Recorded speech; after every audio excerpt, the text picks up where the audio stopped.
The cold rain of the slums washed away everything but the smell of rot and the heavy weight of the locket pressed against David Yu's chest. To the pack of street thugs currently kicking him into the dirt, he was nothing more than a trash can rat. They saw a broken, middle-aged janitor who was too slow to run and too weak to fight back. He allowed his head to snap back against the concrete. The physical pain was a welcome distraction from the sad image of his daughter, Grace. Her pale ghost seemed to watch him from the mouth of the alley. He had spent 6 months eating scraps and scrubbing floors in this hellhole. He had buried the most feared Mafia boss in the country beneath layers of filth. He did it all to find the one man who would silence his daughter's laughter forever. The lead thug sneered and reached down to rip the silver locket from David's neck. "This looks too expensive for a dog like you, old man," he hissed. His fingers brushed against the faded collar of David's jacket. In that split second, the air in the alleyway seemed to freeze. David's hand snapped up. His fingers locked around the thug's wrist with the crushing strength of a heavy machine. The poor man's trembling disappeared. It was replaced by a terrifying, absolute stillness. Beneath the torn sleeve of his shirt, the edge of a golden dragon tattoo flashed under the flickering neon light. It was the mark of the city's Supreme Overlord. It was a sign of a death sentence that had been waiting for a long time. David rose from the mud. He was no longer a hunched beggar. He stood tall like a powerful predator. The thug scrambled backwards in sudden, deep fear. He didn't scream or roar. He spoke in a low, steady voice that made the ground feel like it was shaking. "You have 3 seconds to tell me who gave you the order to kill my Grace," he whispered. The locket shined like a star against his tattooed chest. "If you lie, I'll show you why the devil himself ran away when I took the throne. If you tell the truth, I might let you choose which hand you get to keep." In the dark shadows behind him, the ghost of Grace smiled. For the first time in 6 months, the king was no longer hiding. He was hunting. David lived in a tiny, cold room. It smelled like old wood and bleach. In his past life, he sat on a throne made of velvet and steel. He decided who lived and who died with a simple nod. Now, his throne was just a cracked plastic crate. He spent his long days at the Golden Heights. This was a luxury building owned by his enemies, the Chin Syndicate. To the rich people there, he was just old Dave. He was the invisible man who mopped floors and emptied trash. He wore this mask of poverty like a shield. He watched the guards closely. He listened to their secrets. He waited for one name to be spoken. The hardest part was the silence of his own empire. Back at his mansion, his men were likely panicking. Some were probably plotting to take his power. He had disappeared without a word to anyone. He knew that living as a nobody was a big risk. He could lose his entire kingdom. But every time his knees ached from scrubbing, he felt the locket against his chest. He remembered the night he found his daughter, Grace, in the rain. Her life was fading in a dark alley. The police said it was a random crime. David knew better. A professional had done it. Someone who knew her every move. Someone who wanted to break David's heart. By day, David did the dirtiest jobs for men who used to fear him. He cleaned blood off the floor of their private boxing ring. He kept his face dull and obedient. He let them throw trash at his feet. But when the moon rose, the janitor disappeared. In his dim basement, David became a hunter. He didn't use a computer. He used a wall covered in string and old photos. He wasn't looking for money or drugs. He was hunting for a ghost. He was looking for a silver bullet that had been missing since the night of the murder. Late one night, David was cleaning a private gym. His hand brushed something cold under a heavy bench. He pulled out a small metal shell. It was a custom .45 caliber bullet. It had a tiny line engraved on the bottom. David's blood turned to ice. That mark belonged to the White Lion Squad. This was his own elite security team. The truth hit him harder than any punch. The killer was not an enemy. The killer was someone who had sat at his own table. He had trusted this person to protect his family. David gripped his mop, so hard that it cracked. The poor man had found the trail. It led straight back to his own home. He looked in the mirror, and the tired janitor was gone. The boss was back, and he was ready for revenge. David found Jason in a dark alley behind the Golden Heights building. The air was cold and filled with the sound of heavy thuds. 3 young men were kicking a person curled up in the mud. This person was Jason. Everyone knew Jason was a junkie who traded secrets for drugs. David watched from behind a trash bin. He squeezed his broom handle tight. He was strong enough to break those men in seconds, but he had to stay in character. He needed Jason to talk. David stumbled into the light. He acted like a weak, sick old man. He coughed loudly. "Please stop," he cried in a shaky voice. "The police are at the end of the block. I saw their lights." It was a lie, but the young thugs were scared. They spat on Jason and ran away into the night. David rushed to Jason's side. He moved slowly and clumsily. He made sure he looked like a harmless janitor, but his eyes were sharp. He was looking for any sign of the truth. He pulled Jason into a dry doorway. Jason was shaking from the cold and the pain. His face was covered in bruises. His eyes moved fast, full of fear. "I saw it," Jason whispered. His voice was thin and broken. "I saw the girl in the rain. I saw the man who killed the boss's daughter." David felt a shock go through his body. His heart beat fast against the locket hidden under his shirt, but he kept his face soft. He acted like a worried old man. "Oh, you poor soul," David said quietly. "The boss is a dangerous man. You should not speak of such things." David leaned in close. He pretended to be afraid. Who was it? Who could do something so mean to a young girl? He was waiting for a name. Jason grabbed David's sleeve. His nails were dirty and sharp. "It was not a street thug," Jason hissed. He looked over his shoulder to see if anyone was watching. It was a ghost in a suit. He had a lion on his gun. He looked like he was doing a job, not a crime. David nodded. He acted like the word lion terrified him, but he looked deep into Jason's eyes. He saw something strange. Jason's hands were shaking, but for a second his eyes were steady and cold. He was not just a scared junkie. He was hiding something deep. Jason was not just a witness. He was part of the nightmare. David realized he was walking with a man who helped kill his daughter. He helped Jason stand up. He kept acting like a kind old man. But inside, the boss was already planning. He would find the truth, even if he had to tear out a Jason piece by piece. The next morning, David was sweeping the floor of a small diner. The air smelled like burnt coffee and old oil. He kept his head down. He moved his broom in slow circles. He looked like an old man who was very tired of life. Suddenly, the bell above the door rang. A man in a sharp, expensive suit walked in. It was Victor. Victor was a high-ranking soldier from David's own Mafia family. He was known for having a very sharp memory. David continued to sweep. He moved closer to Victor's table to pick up a napkin. As he reached down, his dirty sleeve slid back just a little bit. For a second, a golden dragon tattoo showed on his skin. It was a beautiful tattoo with gold ink. Only one man in the whole country was allowed to have that mark. It was the mark of the Supreme Leader. Victor saw it and stopped moving. His eyes went wide. He looked at the tattoo and then at David's face. David's face was hidden by a messy beard and a hat. Victor started to stand up. His chair made a loud noise on the floor. He opened his mouth to scream David's name. If he shouted, the secret would be over. Before Victor could make a sound, David's hand covered his mouth. The weak old man was gone.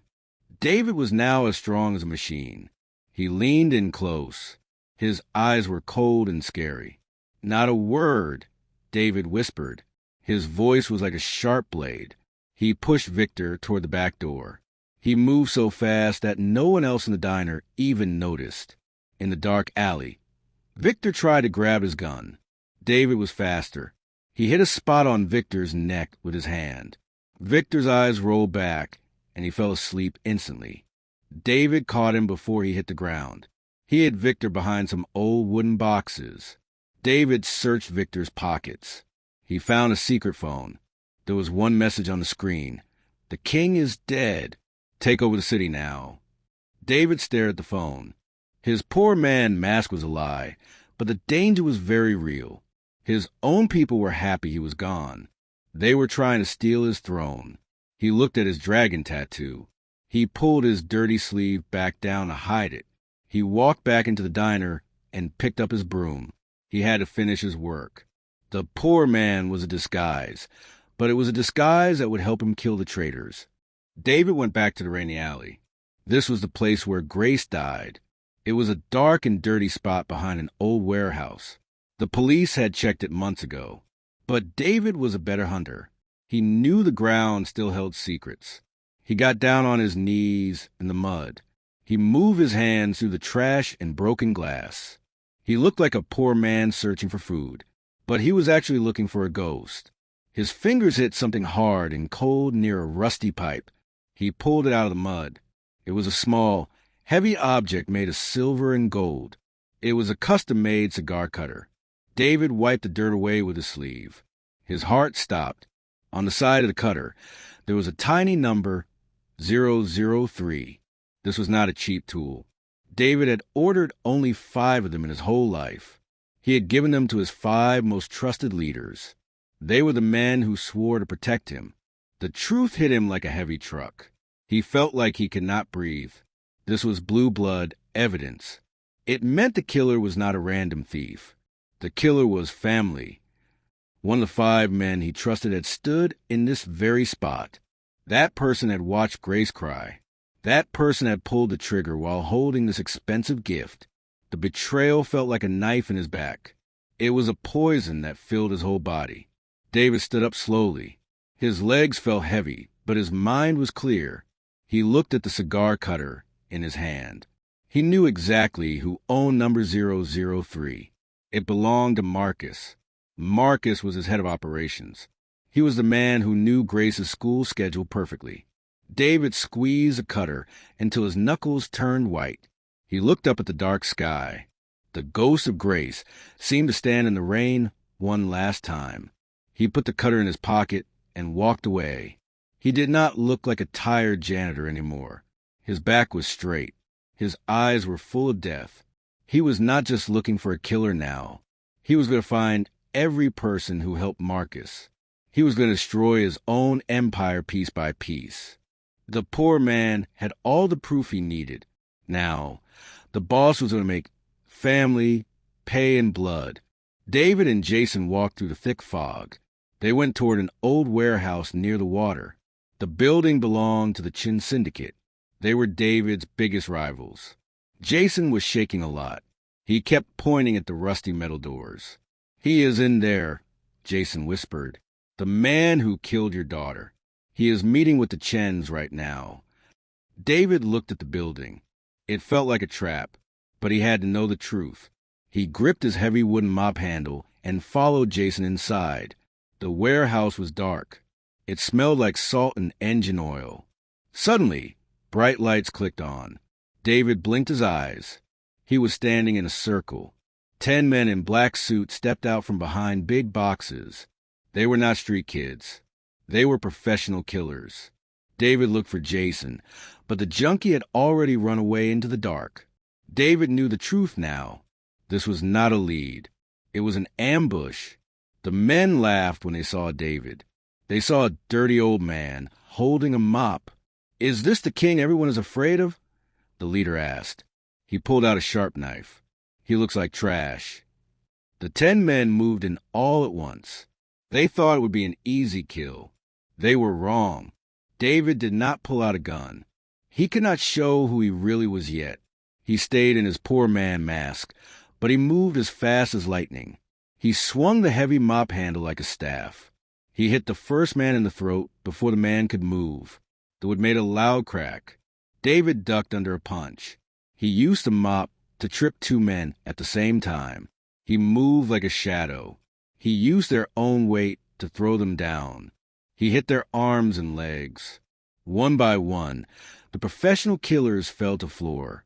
They were not hurt by bullets. They were being beaten by a janitor's tool. As the last man fell, David stood over him. The man was gasping for air. His eyes were wide with fear. Who are you?" the man groaned. David leaned down. The light hit his face. For a second, his tired eyes turned into cold steel. But he did not answer. He did not want his enemies to know the boss was back. He picked up his broken mop and walked into the night. He had survived, but Jason was gone. The poor man was alone again. Now he knew the truth. The trap was set by his own family. Jason was just the bait. David's heart was cold. The hunt was getting closer to home. The rain did not stop. It turned the city into a gray blur. David walked back to the slums. His body was sore from the big fight. The cold water soaked through his thin jacket. Suddenly, he stopped. He saw a flash of white in the dark street. It was Grace. She looked soft and glowing in the rain. David reached out his hand. His heart was breaking. "Grace," he whispered. He thought she would point toward the enemy gang, but she did not. She turned around. She pointed her small finger toward David's own home. She pointed at the U mansion. Then she vanished like smoke. David knew this was a warning. He did not go to his bed. Instead, he went to Grace's old room in the mansion. He entered through a secret door for servants. He moved as quiet as a shadow. He went to the corner of the room near the window. He remembered that Grace had secret hiding spots there. He knelt on the floor. He pulled up a loose wooden board. His breath stopped.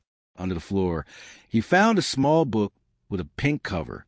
It was Grace's diary. He opened the book to the very last page. The date was the night she died. The writing was shaky. She was very scared when she wrote it. David read the words slowly. "I saw Jason today. He was in the garden talking to Uncle Marcus. They did not see me. Why was Jason holding a gun? Why was Uncle Marcus smiling?" The paper had a dried tear on it. The world felt like it was spinning.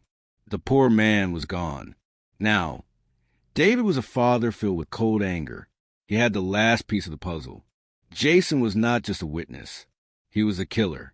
And Marcus was the man who told him to do it. Marcus was the man David called brother. Grace did not die because of a gang war. She died because she saw a secret. David put the diary in his jacket. He looked out the window at the dark city. The hunt was over. Now it was time for the end. He was going back to his throne. He was bringing a storm with him. David found Jason hiding in a park. David acted like a scared old man.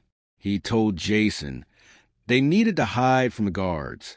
He led Jason back to the dark alley. This was the exact spot where Grace had died. The rain was still falling. The ground was cold and wet. Jason was shaking. He kept looking for enemies. He thought he was still in charge. "We are safe here, son," David said in a weak voice. He stood in the middle of the alley. He looked at the dirty walls. Jason wiped his face. "We must move, old man," Jason hissed. "The gangs will find us. We have to keep going."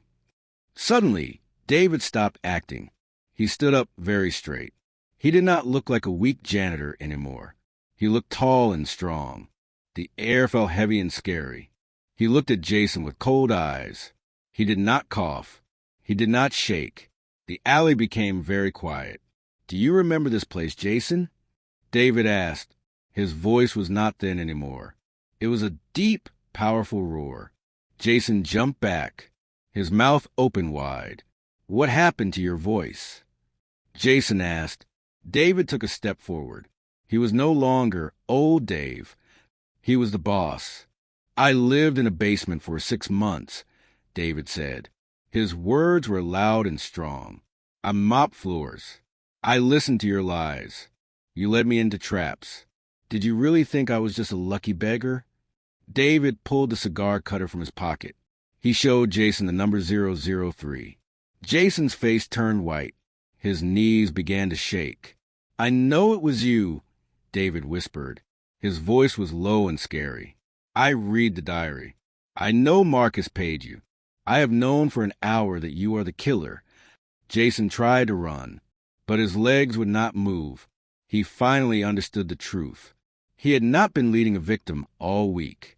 He had been walking next to a monster. He had been lying to the man who owned the city. David did not touch him yet. He just watched Jason's fear grow. Jason fell to his knees in the mud. This was the same mud where Grace had died. "Please," Jason begged. "I had no choice." David looked down at him. He felt no pity. The poor man was gone. The king was home. "Everyone has a choice," David said, "and you chose to hurt the wrong man's daughter." Jason fell into the wet mud.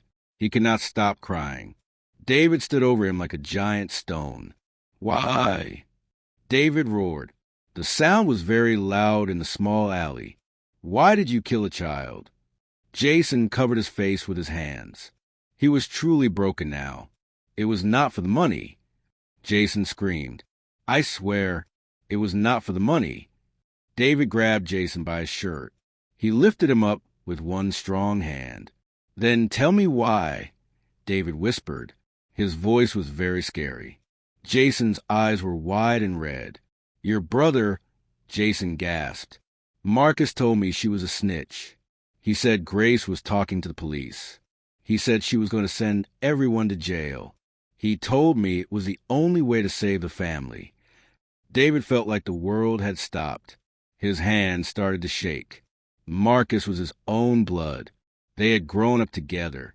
David had spent 6 months hunting for an enemy. He had lived in a basement to find the killer.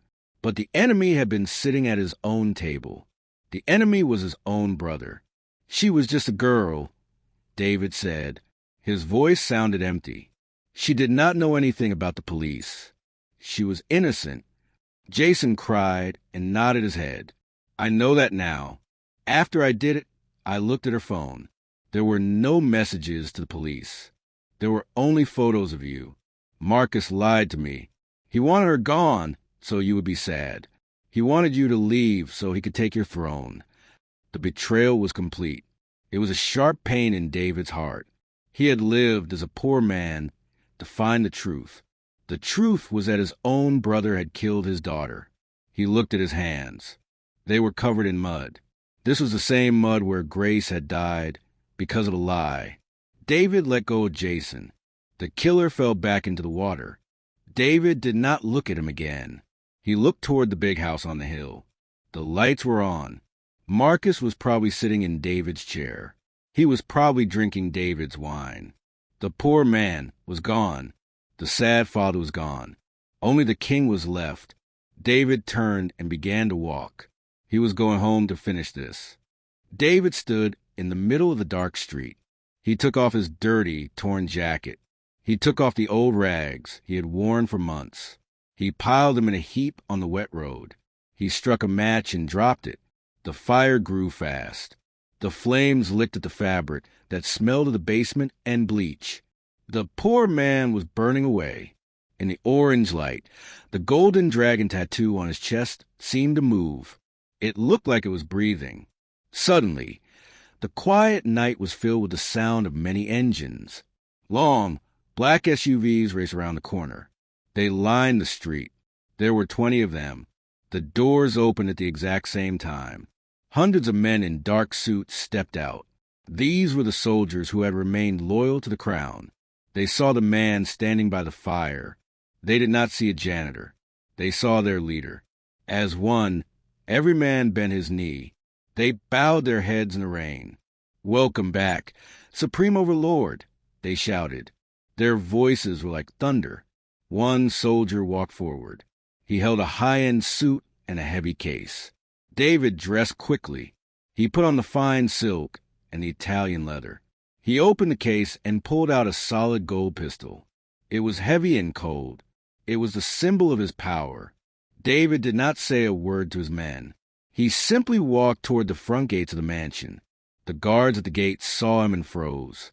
They did not try to stop him. They opened the doors wide. David walked through the halls he had built. He reached the grand study. He kicked the double doors open. Marcus was sitting behind the desk. He was holding a glass of wine. When he saw David, the glass fell and shattered on the floor. "David," Marcus stammered. His face turned as white as a ghost. You were supposed to be dead. You were a beggar." David walked into the room. He did not stop until he was inches away from his brother. He pointed the gold gun at Marcus's heart. His eyes were like ice. "I lived in the dirt for 6 months, brother," David said. His voice was calm but deadly. "I cleaned your floors. I watched you steal my life. I did it all to find the person who killed my Grace." David leaned in closer. "I spent months in the dirt. Now I am going to bury you in it." The king was finally back on his throne. The hunt was over. The justice was beginning.